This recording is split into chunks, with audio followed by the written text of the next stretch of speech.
commencé à détruire. Hein. C'est la mobilisation sur place qui a fait que bon, ben, les tracteurs sont partis. Hein. De protection, de biodiversité, mangrove, forêt xérophyte, forêt sèche-cala, des formes de botanique très très fortes comme on a dit.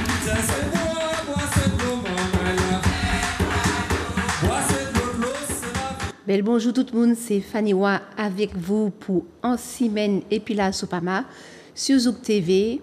La Sopama remercie Zouk TV parce que ça fait quelques années que nous travaillons ensemble et cela permet à tous les Martiniquais et au monde entier, puisque nous sommes vus dans le monde entier grâce à la chaîne Zouk TV, de savoir ce qui se passe en Martinique, le travail des écologistes sur le terrain militant et aussi au niveau juridique. Et nous faisons aussi des émissions qui permettent de savoir, de faire de la prévention, donc, et puis faire de la veille écologique. Donc, il est passé près d'un mois de vacances, donc, ce qui n'est pas vraiment un mois de vacances pour la Sopama, puisque le mois d'août, c'est le mois de vacances, mais on a quand même des actions sur le terrain. Donc, nous avons été au mois d'août sur le terrain à Casse-Pilote, parce qu'il y a une construction dans le lit de la rivière. Et nous étions aussi au Carbet, sur la plage du Carbet. Donc, en fait, on veut attribuer à une association 2 kilomètres de plage pour l'administrer. Donc, nous y étions pas plus tard que dimanche dernier aussi. Et aujourd'hui, nous allons parler d'un problème identique à la plage du Carbet. C'est à Sainte-Anne, sur la Pointe-Marin. Et nous avons, pour en parler, Garcem Malsa comme invité, qui est le Koubari étoilé de la Sopama. Bonjour, bonsoir, Garcem Malsa. Bonjour, bonsoir, Fanny Wa. Bonjour, bonsoir à toutes celles et tous ceux qui nous écoutent au-delà même de la Martinique. Et je salue aussi le propriétaire de cette chaîne qui a bien voulu, depuis des années, faire des efforts pour résister à toutes les attaques et pour nous permettre de nous exprimer. Et puis, bien sûr, à Manuela, l'incontournable Manuela, et sans laquelle je crois que je ne serais pas là. Et puis, à tous les techniciens qui entourent Manuela. Et puis, je salue aussi toutes celles et tous ceux qui sont habitués à nous écouter, et je leur dis merci. J'ai décidé de reprendre avec force, et je le dis de façon solennelle, le combat sur le littoral martiniquais. C'est très important. Alors effectivement, donc on va parler aujourd'hui du combat sur le littoral par rapport justement à ce qui se fait à la Pointe-Marin, parce qu'il y a une manifestation ce dimanche organisée par le Modemas, et la Sopama soutient la manifestation que fait le Modemas ce dimanche. Est-ce que tu peux expliquer justement ce qui va se passer ce dimanche? Voilà. Alors, Fanny Wa, quand je suis arrivé ici, tu m'as fait remarquer que nous étions dans l'anniversaire. Le triste anniversaire. Triste anniversaire. Voilà. Et tricentenaire. Ah oui, le tricentenaire, voilà. De ce qu'on appelle effectivement la colonisation. Et cette colonisation qui a débuté par le littoral. Tout à fait. Inévitablement, puisque effectivement à cette époque, il n'y avait pas d'avion. Tout se faisait par la mer. La navigation. Et depuis, la Martinique est inlassablement convoitée par tous ces vampires, tous ces vautours, tous ces prédateurs qui viennent de l'Occident et qui ne cessent effectivement de dilapider non pas seulement la Martinique, mais l'ensemble de ce qu'on appelle de notre planète Terre. Et si notre planète Terre est aujourd'hui dans cette situation est lamentable, c'est à cause d'eux. C'est à cause d'eux. Eux, c'est qui? Et à cause d'eux, ces Occidentaux, à commencer effectivement par les Européens, qui ont tout fait effectivement pour entraîner notre planète Terre dans cette situation. Et avant de continuer, je voulais faire une toute petite parenthèse sur ce qui se passe en Libye aujourd'hui. Alors, j'entends les journalistes dire que ce qui se passe en Libye, c'est de la faute effectivement des Libyens. Non. Il faut savoir que si le président Kadhafi était là, on n'aurait pas cette situation-là. La Libye était unie et pratiquement tout était bien entretenu en Libye, et particulièrement ce qu'on appelle les digues. Tout ça, c'était bien entretenu. Et c'est dès lors que Kadhafi et toute la bande de ces Français, et bien entendu avec l'appui des États-Unis, Barack Obama était président de l'époque, eh bien, c'est toute cette bande-là qui a cassé effectivement la Libye. La Libye est dans cet état-là à cause de ces accidents, et plus particulièrement des Français, et plus particulièrement Bernard-Henri Lévy. Et ça, c'est très important. Je tenais à le signaler que tous ceux qui entendent les nouvelles, les tristes nouvelles qui se passent autour de nous, et plus particulièrement après les inondations en Libye, je ne peux pas parler, je dois tout parler et tout dire sur le Maroc, etc. Il faut nous préparer à des catastrophes. Eh bien, c'est effectivement à cause de la politique menée depuis très très longtemps par les Occidentaux. Voilà. Tout à fait. Le déboisement aussi, tout ce qui se déroule. Absolument. Voilà, et je ferme la parenthèse là-dessus. Voilà. D'accord. Donc, effectivement, le 15 septembre 1635, c'est le moment où Pierre Belin d'Esnambuc est venu mettre son pied, le chaos, sur les terres, sur l'île de la Martinique. J'ai pris vite fait des images pour avoir une pensée par rapport à Aimé Césaire, parce qu'on aura un reportage vidéo, et ce reportage vidéo va finir par une citation d'Aimé Césaire. Et donc, on va voir la première image de la porte du tricentenaire. Donc, la porte du tricentenaire, elle a été créée pour célébrer les 300 ans de la colonisation en Martinique en 1935, donc le 15 septembre 1935. Et la porte du tricentenaire, vous savez, c'est au parc Aimé Césaire, à Fort-de-France. Et nous voyons à côté une église. Et bien, Aimé Césaire a fait disparaître cette église. Donc, c'est quelque chose qui est quand même assez monumental de déconstruire une église sur un site. Et puis, donc là, on voit la porte du tricentenaire, et Aimé Césaire a fait cannibaliser cette porte du tricentenaire par Coco René Corail, voilà, et on voit la fresque, pour justement, on voit des autochtones qui sont en train d'attaquer cette porte du tricentenaire. Donc, vous pouvez voir cette porte-là,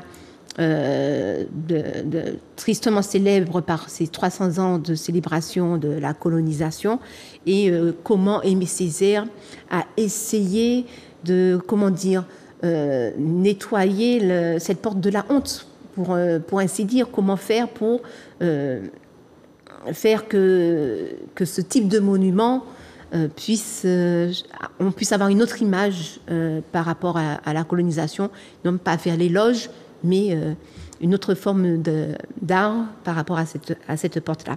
Donc le 15 septembre 1635. Et d'ailleurs, Saint-Pierre, c'est en hommage à Pierre Belin d'Esnambuc, voilà, que cette ville a été nommée Saint-Pierre. Ça fait partie du programme de la décolonisation. Pour décolonisation, effectivement. Tout à fait. Il faut travailler à ce qu'effectivement nous arrivions à décoloniser tout ce qui nous a été effectivement imposé par le colon. Voilà. Tout à fait. Voilà. Donc, je veux pas d'abord, avant de passer au sujet du jour par rapport à Sainte-Anne, la SOPAMAR remercie toutes les personnes qui font des dons pour la SOPAMAR, parce que nous avons effectivement besoin d'une aide financière. Donc, vous pouvez adhérer à l'association pour 55 € pour l'année. mais vous pouvez aussi faire des dons. Donc vous allez sur Hello Asso, vous tapez sur votre moteur de recherche HE2LO Asso, Assopamar. Voilà. Et lorsque vous arrivez sur votre moteur de recherche, vous cliquez 2 fois.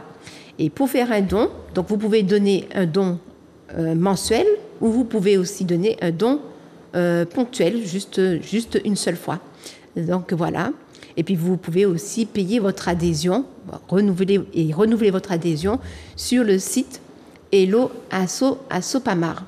Donc l'Assopamar remercie grandement parce que nous recevons des dons et ils sont essentiels pour le niveau administratif. Nous avons un loyer à payer, l'eau, l'électricité, l'assurance. Nous avons aussi les papiers administratifs, les accusés-réceptions qui est d'un montant assez conséquent pour l'association par année. Et puis pour les avocats aussi qui souvent font du bénévolat. Et on pense beaucoup à une avocate qui a déjà pris sa retraite, Madame Claudette Duhamel, qui est vraiment un potomitan pour l'association. Maintenant, on va commencer l'émission. Donc, il y a une plage sur Sainte-Anne qui s'appelle la Pointe-Marin. À la Pointe-Marin, nous voyons qu'il y a qu'on peut se baigner. C'est juste avant le Club Med. Voilà, c'est juste avant le Club Med.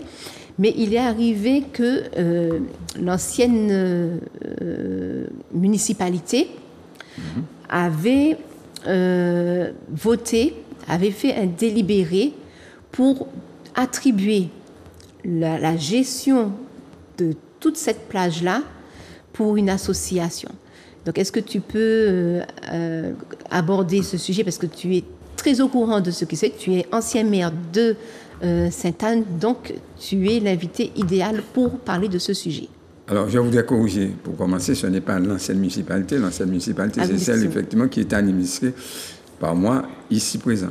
Donc, la municipalité actuelle. La municipalité actuelle qui est là depuis 2014. Mais 2014 oui. à 2023, eh bien, il s'est passé énormément de choses. Alors, je voudrais bien parler de ce problème-là parce que c'est une plage qui pour les Martiniquais, est plus que symbolique, puisque nous savons que depuis toujours, tous les Martiniquaises, les Martiniquais, que ce soit pendant les périodes de vacances ou non, eh bien, ils viennent sur cette plage, ils viennent avec leurs enfants. D'ailleurs, ce sont des familles qui arrivent. Et parce qu'effectivement, c'est une le plage week-end, pendant les vacances. Qui se trouve non loin du bourg, d'une part. C'est une plage, effectivement, qui est fréquentée aussi parce que la mer est calme à la Pointe-Marin. La plage est toujours bien entretenue, elle est belle. Et par conséquent, effectivement, ça fait plaisir de venir. Non pas se baigner seulement, mais se détendre aussi. Et faire du sport. Alors, et faire du sport. Alors, ce qui se passe, c'est qu'effectivement, lorsque nous sommes arrivés en 1989... Lorsque nous sommes arrivés, de qui parles-tu? C'est-à-dire l'équipe que je dirigeais, qui était en 1989. Donc, j'ai pris cette municipalité avec une équipe en 1989. Nous avons décidé de faire en sorte que la Pointe-Marin soit un lieu non seulement public, mais protégé et bien aménagé de façon écologique. Nous l'avions fait parce que nous étions malades de voir qu'une partie de la Pointe-Marin était occupé par le Club Med. Et le Club Med, qui est à côté, et qui a été mis en place en 1967, et le Club Med fonctionnait pratiquement en dehors de la Martinique. En dehors de la Martinique. J'ai même une question. Comment le Club Med a pu s'installer sur la plage en 1967? Non, c'était à l'époque, effectivement, où on pensait que c'est le tourisme qui allait développer et la Martinique, c'est pas seulement la Martinique, c'était effectivement une vague européenne et occidentale, et qui pensait que tout de suite après la décolonisation, eh bien, dans les années 60-70, effectivement, il fallait aider les pays décolonisés, ou encore les pays, les pays, effectivement, même s'ils n'étaient pas décolonisés comme la Martinique, mais effectivement sous tutelle de la France, et à faire en sorte qu'on arrive à les développer grâce au tourisme. Grâce au tourisme. C'était effectivement... Bon, et pratiquement toutes les belles plages étaient d'abord scrutées et puis occupées par les Européens qui venaient effectivement se dorer au soleil. C'était l'époque des 3 S. Sun, Sexy. Sex and Sun. Ouais. Sun, Sexy. Bon. Sun, Sexy. Sun, Sexy. Le soleil, le sexe et la mer. Alors effectivement, c'était ça. Donc, il n'est pas développé, il faut aller voir. Et donc, effectivement, en 1900, à cette époque-là, eh bien, on a mis le grappin sur Sainte-Anne, sur la Pointe-Marin, sur cette partie de la Pointe-Marin. Et c'est le Club Med qui a eu la part belle. Dans d'autres endroits de Martinique, par exemple, effectivement, aux Trois-Îlets, ça a été effectivement soit les Canadiens, soit des Canadiens ou c'est des étrangers qui géraient. Des États-Unis, etc. Donc c'était des étrangers qui occupaient les plus beaux sites de Martinique. Bon.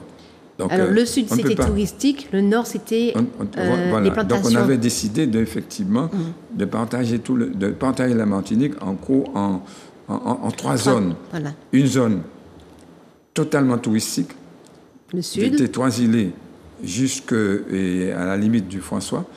Une zone économique, une zone industrielle, effectivement agricole avec beaucoup de bananes. Beaucoup de bananes, c'était effectivement le nord. Et on sait ce que ça a donné par la suite. Et puis une zone effectivement industrielle, ils appellent ça industriel, une zone de stockage de produits fabriqués à l'extérieur qui arrivaient ici. Bon. Qui est le centre. Et donc, effectivement, c'était le Lamentin, et Fort-de-France. Tout ça, Fort-de-France, Ducos, comme on voit aujourd'hui, tout ça. C'était ça à l'époque. Et donc, finalement, le Club Med s'y est installé.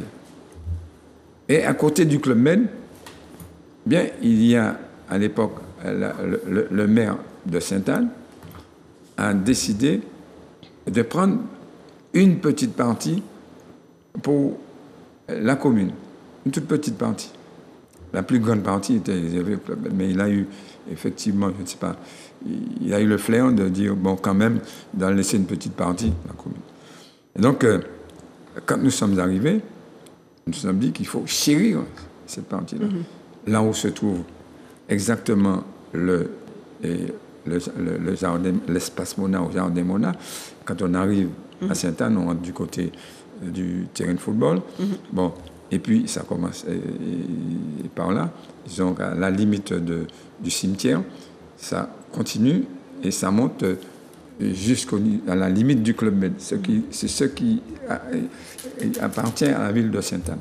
Et tout le long à droite de cette plage-là, nous avons la mangrove. Et tout le long, effectivement. Et quand on emprunte la route qui arrive au Club Med, eh bien, effectivement, c'est une route qui n'était pas comme ça. C'était une mangrove. On a tout simplement remblé tout ça pour faire la route. Et effectivement, on a laissé une partie totalement à droite quand on se dirige vers le Club Med. Et cette partie-là, il y a une petite bande qui a été remblée et sur laquelle se trouvent effectivement quelques boutiques. Et puis tout de suite, il y a la mangrove. Alors, ce qu'il faut savoir, quand même, puisque c'est le moment de développer un peu.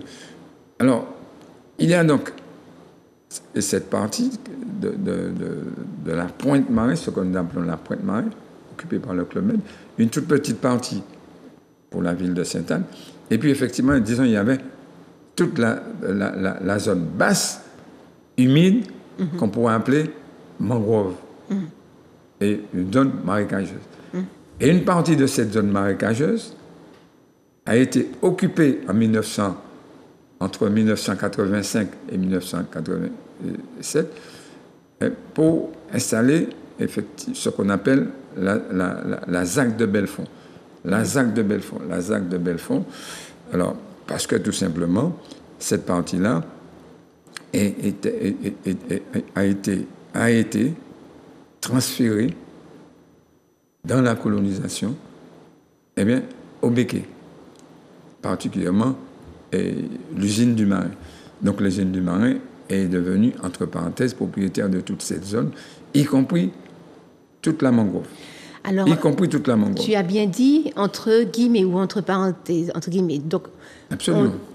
Ça sera dans une autre émission, parce que ce sujet-là est vraiment très important, de dire qu'effectivement, que ce n'est pas forcément la propriété de l'usine de Marin, cet espace, ces parcelles de terre. Mais on en parlera dans une autre émission, parce que vraiment, ça peut faire 55 minutes sans problème. Je maintiens.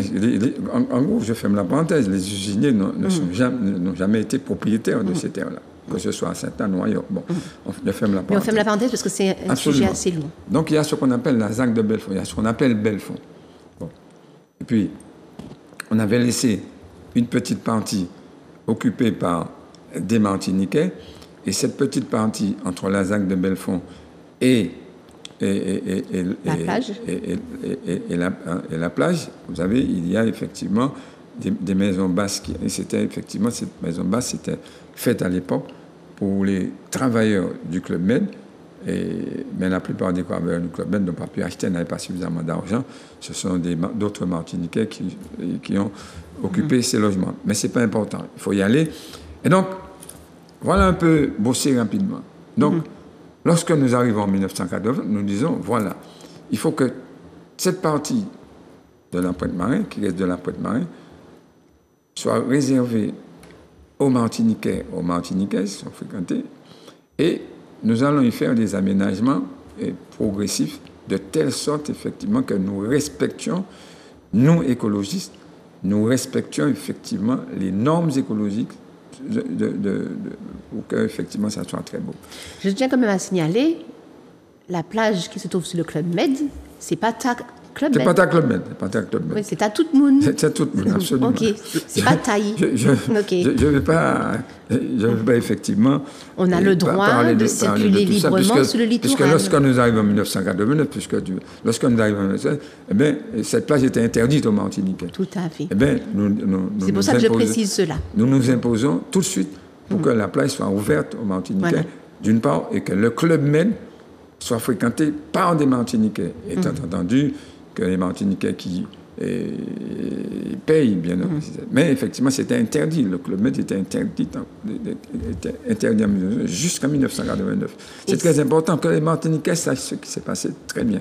Donc, mais je tiens quand même à signaler que si vous n'avez pas fait ça, si on avait laissé privatiser la plage du Club Med, ça aurait été comme Sainte-Lucie. C'est-à-dire qu'à Sainte-Lucie, il y a des plages qui ne sont pas accessibles à tout le public. Voilà. Les plages sont privatisées et tout. Et je vais même plus loin. Si nous n'étions pas là en 1980, à partir de 1989, ce qui reste de la Pointe-Marin, ce dont je parle aujourd'hui, là où il y a le camping, serait occupé par effectivement, des privés, et peut-être même le Club Med. Il y avait effectivement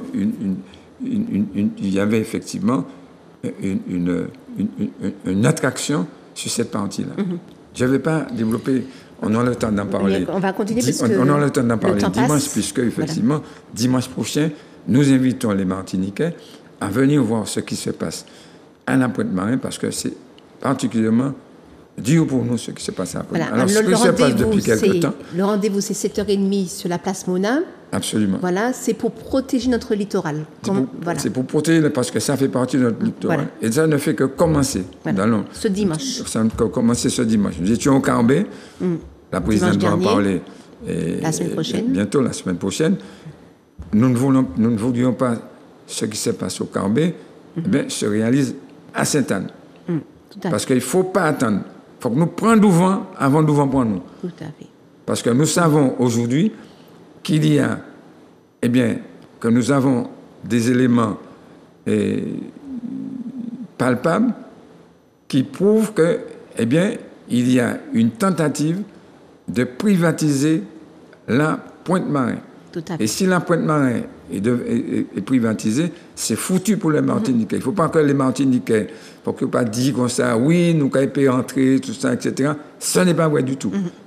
Ce n'est pas vrai du tout. Alors, ce qui se passe, j'aurais bien aimé, effectivement, entendre une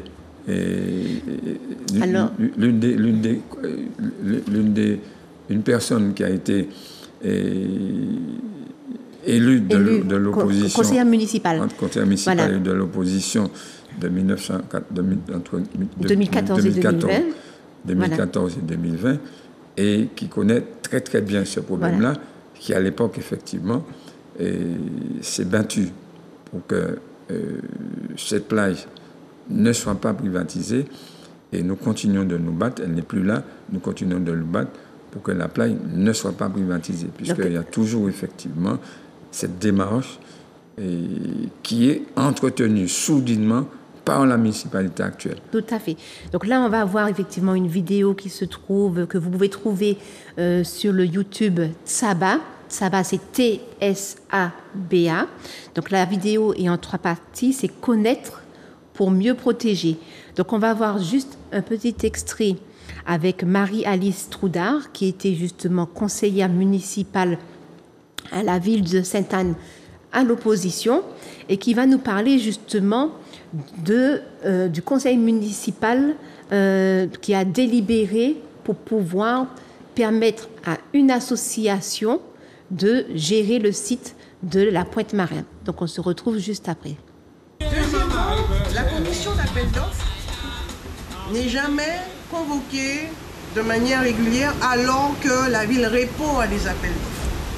Nous avons un élu d'opposition, M. Albert Zahir, qui est l'ancien premier adjoint de Gare Saint-Malçin, qui a une certaine expertise, une expérience de 25 ans, qui siège dans cette commission d'appel d'offres et qui ne reçoit jamais de convocation. Donc le maire lance son appel à projet, dit-il, sur le site internet de la ville, sur France Antilles et sur la page Facebook de la ville. À cet appel à projet répond une seule association, mais qui propose 3 offres. Donc 3 offres qui émanent de la même association. Nous, en tant qu'élus de l'opposition, ne connaissons pas du tout la teneur des offres qui ont été proposées. En quoi ces offres ont été différenciées, aucun élément ne nous permet de dire ce qui distingue une offre par rapport à une autre. Légalement, c'est tout à fait possible qu'une association puisse proposer 3 offres différentes. Mais à ce jour, nous n'avons jamais su exactement quels étaient les contenus de ces offres. Ensuite, le maire convoque une commission. Une commission qui va approuver ce projet. Cette commission est composée, je suppose, du maire lui-même, la première adjointe, une autre adjointe, Madame Gémieux, ensuite Jean-Luc Foss, qui est aussi adjoint chargé de la sécurité, et ensuite 4 employés municipaux. 4 employés municipaux qui font partie de cette commission et aucun élu de l'opposition. Pourtant, dans la délibération que le maire nous a proposé de prendre le 7 novembre dernier, il est dit « Les élus réunis ont choisi les Glénans. Les élus réunis. » Alors je lui ai posé la question de savoir, mais quels étaient ces élus? Il est assez surprenant de voir ce directeur de cabinet du maire qui est omniprésent et qui se prend pour un DGS. Il est assez surprenant de le voir justement dans toutes les instances où il faut prendre des décisions, on retrouve ce monsieur. Juste une petite parenthèse très rapide. Sitôt arrivé à la tête de la ville, M. Gémieux a fait prendre une délibération pour rembourser à M. Romagne Jean-Éric, son actuel directeur de cabinet, une somme que lui devait la ville après lui avoir acheté un terrain. Ce monsieur n'a pas donné de nouvelles. Ensuite, les élections sont arrivées, et puis bizarrement, il réapparaît, et cette délibération, on la retrouve, et M. Gémieux nous demande de faire voter une délibération pour rembourser à M. Romagne cette somme qu'on lui devait. Donc la délibération est prise. Ensuite, à notre grande surprise, M. Jean-Éric Romagne apparaît comme étant le directeur de cabinet du maire. Donc nous sommes assez surpris que le maire prenne une délibération en faveur de quelqu'un pour lui payer les sommes dues et que subitement cette personne apparaît en tant que directeur de cabinet. Donc voilà la composition de cette fameuse commission qui a approuvé le projet des Glénans. Alors, bizarrement, ce projet est voté à la majorité le 7 novembre dernier. Et dans cette délibération, c'est une délibération faux. Effectivement, donc en fait, on voit comment fonctionne le conseil municipal avec le maire actuel. Et on voit quand même que pour une décision qui est quand même très importante, il n'y a aucun conseiller municipal de l'opposition. Absolument, absolument. Alors, ce qui est important, c'est qu'effectivement, c'est une décision importante parce que il y va de l'avenir de la Pointe-Marin. Et ce que je disais tout à l'heure. Eh bien, et on voit apparaître, effectivement, d'après ce que je viens de dire Marie-Alice Trouda, les Glénans. Et les Glénans. Il faut savoir que les Glénans, c'est une association qui s'occupe d'un autisme et qui a une portée internationale. Et les Glénans est très impliqué non seulement dans le nautisme, mais dans le tourisme aussi. Et pour que le donnant puisse bien fonctionner, il faut que cette association ait une base en mer pour le nautisme et une base à terre pour permettre à ses clients d'être à l'aise. Vous comprenez bien, lorsque effectivement ils vont arriver, ils vont venir faire du nautisme, ils vont sortir par exemple d'un pays étranger pour venir en Martinique faire du nautisme, ils ne vont pas venir pour un jour. Il faut effectivement qu'ils soient logés. Ça devient des clients des Glénans et ces clients seront effectivement, et c'est tout à fait normal, entre les mains des Glénans. Ça fait exactement, ça nous rappelle exactement le fonctionnement du Club Med que je connais très bien. Il y a effectivement les gentils organisateurs qui sont là, qui font viennent, la fête, qui animent, qui animent, etc. Et puis il y a ce qu'on appelle effectivement des clients qui arrivent, qui sont effectivement qui viennent. C'est une forme de village. C'est une forme de village. Je n'ai rien contre les villages, mais quand ces villages sont installés sur des terres à nous, et quand ces villages sont gérés par des étrangers, quand ces villages effectivement embauchent qui ils veulent, et en priorité des étrangers, alors nous ne pouvons pas accepter ça. Et qui plus est, effectivement, nous savons très bien que, revenons à la Pointe-Marin a déjà un camping public géré par la ville de Sainte-Anne, et à notre époque qui était bien géré par la ville de Sainte-Anne. Et ensuite, il y a la partie haute du camping, parce que quand il pleut, tout le camping est inondé, mais il y a ce qu'on appelle la partie haute, c'est la partie la moins inondée. Et puis, effectivement, il y a l'autre partie qui est inondée, qui est occupée par une structure, et effectivement, à qui la ville de Sainte-Anne avec qui la ville de Sainte-Anne avait passé un contrat. Et ça, c'est très important. Tout avait été bien mis en forme. Donc, aujourd'hui, nous observons qu'il y a une démarche de projet qu'on ne voit pas très très bien. On a beau essayer de voir quel est le contenu du projet? On ne sait absolument rien.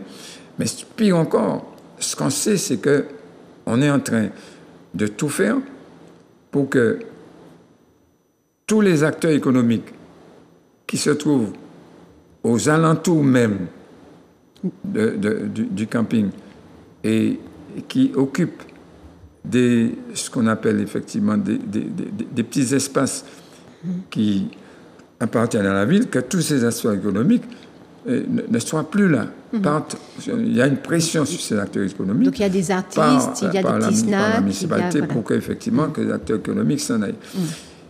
Et ensuite, il y avait une base nautique à Sainte-Anne qui fonctionnait très très bien, tout à fait. Qui embauchait effectivement une jeune Martiniquaise, une Sainte-Annaise. Brusquement, on a vu que cette base nautique a complètement disparu. Mais pire encore, et ce que Marie-Alice n'a pas pu dire, je ne sais pas si ça va être dit, dans la délibération qui a été prise, il est précisé que la ville devra donner au Glénan 300 000 euros sur 3 ans pour permettre à cette association, les Glénans, de former des jeunes Martiniquais. Alors qu'effectivement, il y a la possibilité pour nous, à Sainte-Anne, d'être formés par des Sainte-Annais. Et donc, c'est une aberration totale. Mais justement, en parlant justement de financement, on va écouter Marie-Alice Troudard, parce que justement, elle a parlé justement de ce côté financier. Absolument. Donc, on se retrouve juste après cette vidéo. Et dans cette délibération, c'est une délibération fourre-tout. En même temps, on informe, en même temps, on prend déjà des décisions qui engagent financièrement, mais financièrement de manière très très importante, une ville qui, dit-on, il y a 3 ans, avait un déficit abyssal. C'est à ne rien comprendre. Donc, le maire fait voter une subvention de 100 000 euros par an, pendant 3 ans, renouvelable à l'association Les Glénans, alors même qu'aucune convention préalable n'a été signée, alors même que le maire avait refusé de subventionner l'office de tourisme au motif que cette subvention ne devrait pas servir à payer les salaires. Le maire avait refusé d'acter le principe de la convention triennale avec l'office de tourisme. Et voilà, ne voilà-t-il pas que les Glénans vont avoir une subvention de 100 000 euros par an, renouvelable pendant 3 ans. Pire encore, cette association va jouir d'un bien rénové avec de l'argent public, donc notre argent, nos impôts, pour pouvoir gérer un centre nautique rénové. Alors, financement CTM, commune, etc. Surtout les impôts des Sainte-Annais qui ont explosé parce que le maire a voté une augmentation scélérate des impôts. Donc voilà que cette association va arriver. Non seulement elle va avoir 100 000 euros par an pendant 3 ans, en plus elle va jouir d'un centre nautique rénové pour 1 euro symbolique. Donc voilà cette délibération qui a été prise le 7 novembre. Conseil municipal du 27 décembre, le maire fait voter une délibération pour rénover le centre nautique. Vous voyez, donc on commence par donner une délibération, puis après, on prend la rénovation pour rénover le centre. Donc, et la rénovation du centre nautique aura un coût final de 1 062 500 €. Rénovation plus équipement. Il faut bien comprendre une chose. Les Glénans, que sont les Glénans? Donc, effectivement, tu parlais du côté financier. Marie-Alice Troudard nous donne des précisions. Donc, pour 1 euro symbolique, ils vont faire plus de 1 062 500 € de rénovation et d'équipement pour une association étrangère à la Martinique. Mais c'est terrible, quoi. C'est terrible. Alors, c'est bien que Marie-Alice, qui était au conseil municipal à l'époque, puis expliquer très, à très bien. l'opposition, il faut préciser. Et qui était dans l'opposition, puis s'expliquer très très bien. Et quand on arrive à comprendre tout ça, à porter tout ça devant le public, eh bien, si le public martiniquais n'arrive pas à saisir ce qui se passe, eh bien, c'est qu'effectivement, on est foutu. On est foutu. Je disais, il ne faudrait pas qu'on attende.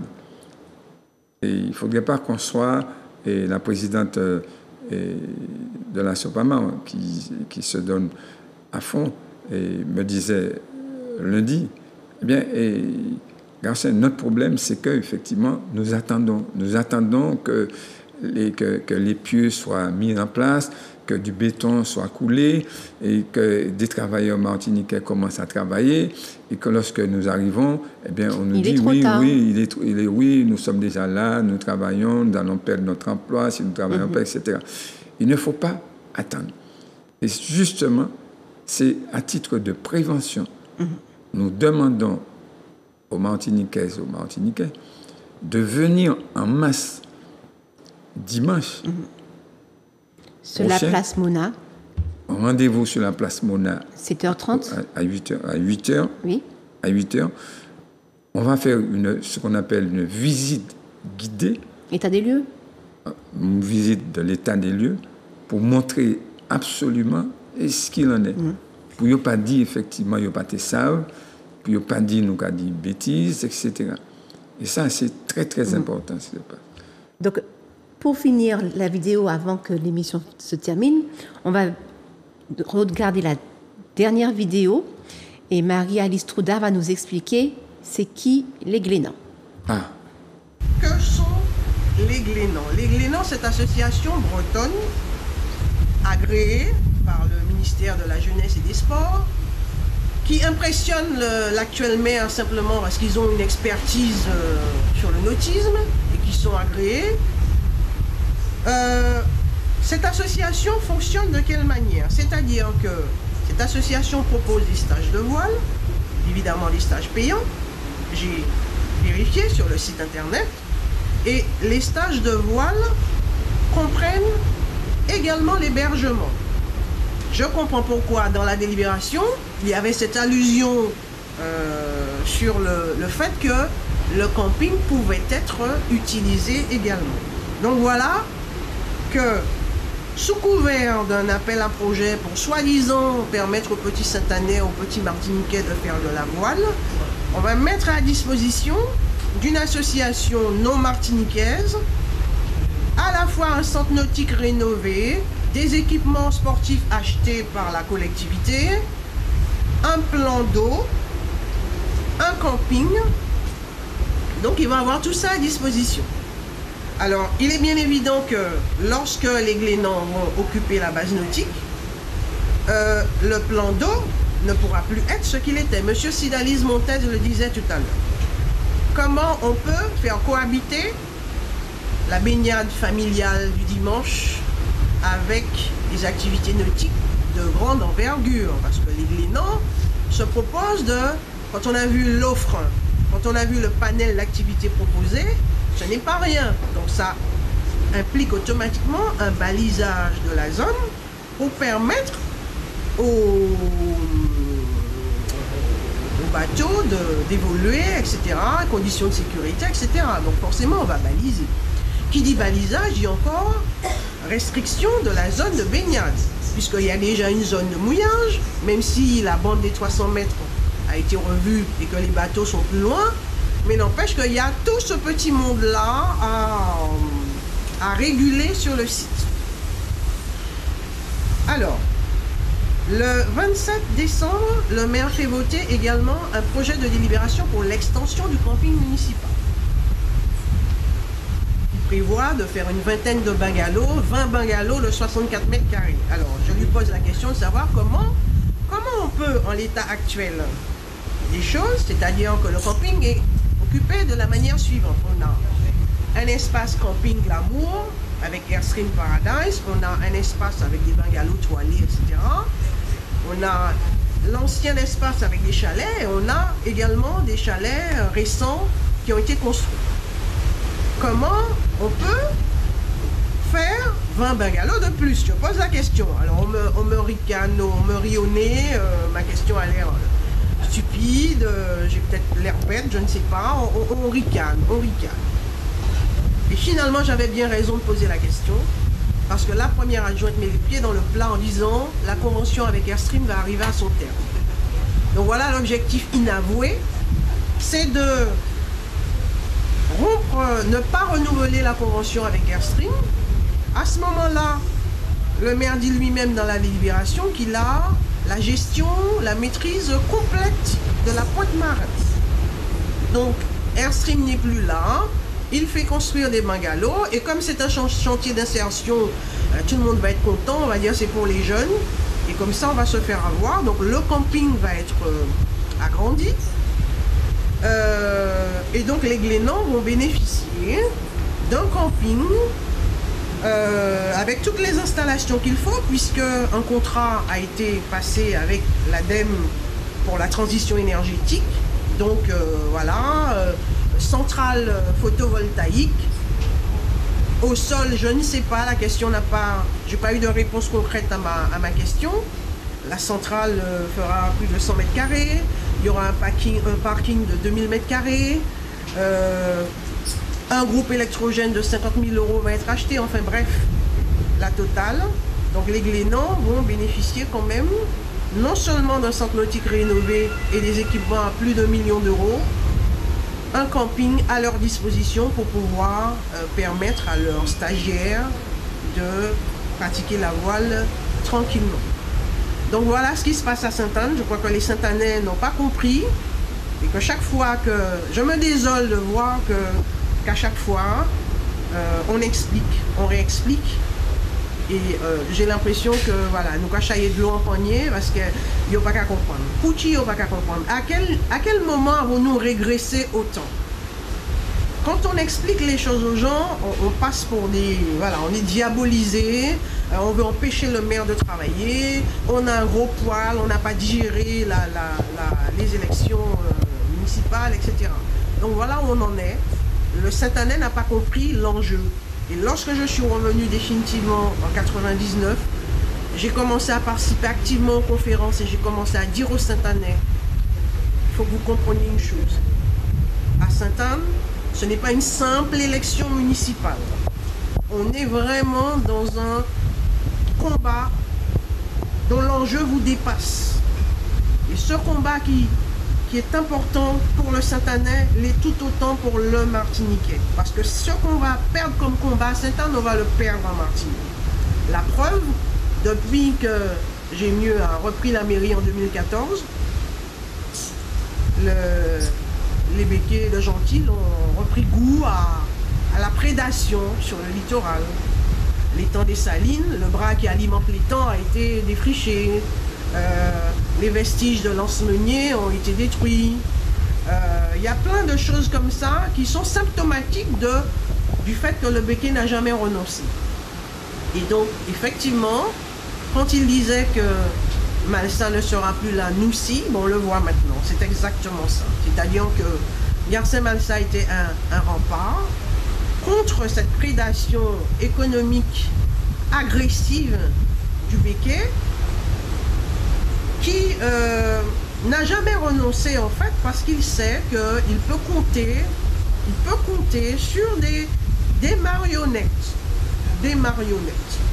Et donc à Sainte-Anne, on a vraiment, je pèse mes mots, je le dis haut et fort, je n'ai pas peur de le dire, on a une marionnette qui va permettre au Béquet d'asseoir sa domination sur le littoral martiniquais. Donc on commence par Sainte-Anne.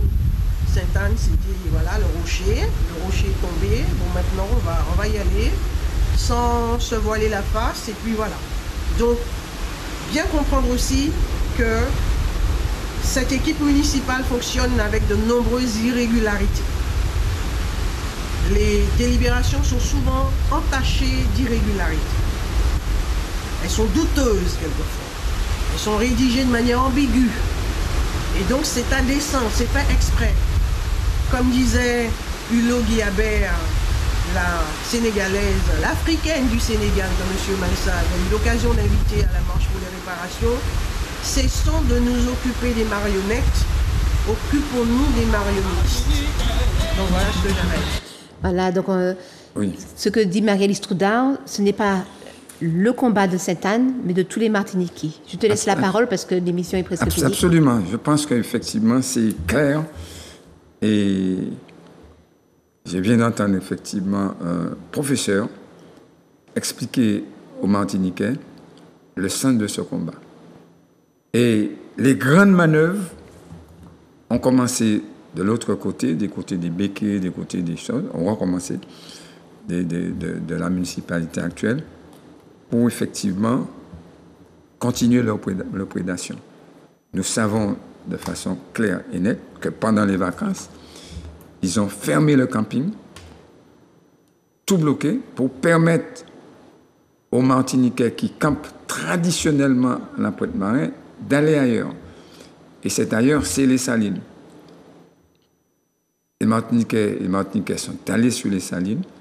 Il y a effectivement beaucoup de désordre sur les Salines, avec la complicité de l'ONF, de l'État, et dans le même temps des béquets, puisque sur les Salines, ce ne sont pas les terres appartenant, entre guillemets, aux béquets qui sont abîmées, c'est encore le littoral martiniquais qui prend un sacré coup. Et nous disons aux Martiniquais de faire très très attention. Il faut que nous soyons solidaires dans ce combat. Et ce combat va nous permettre de faire en sorte que nous soyons plus à l'aise sur l'ensemble des luttes à mener sur le littoral martiniquais, sur l'Incarbé,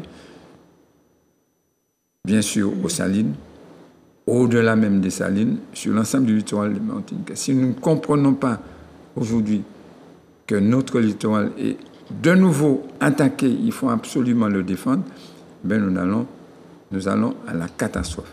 Voilà ce que je voudrais dire.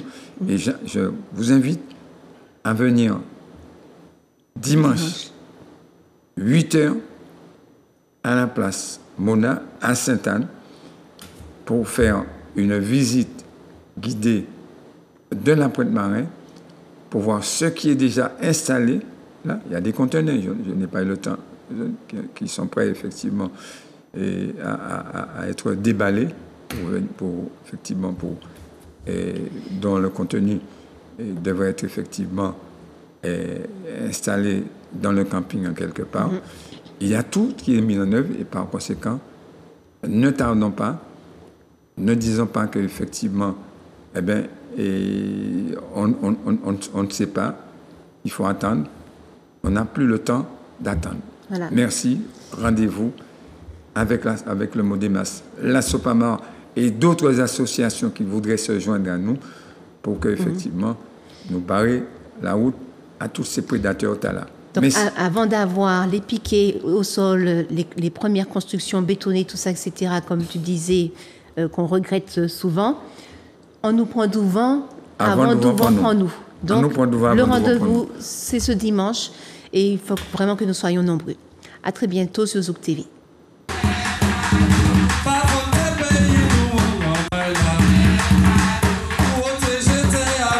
Les Américains ont commencé à détruire. C'est la mobilisation sur place qui a fait que les capteurs sont partis. La protection de la biodiversité, mangrove, forêt géophysique, forêt sèche, des formes de botanique très très fortes comme on a dit.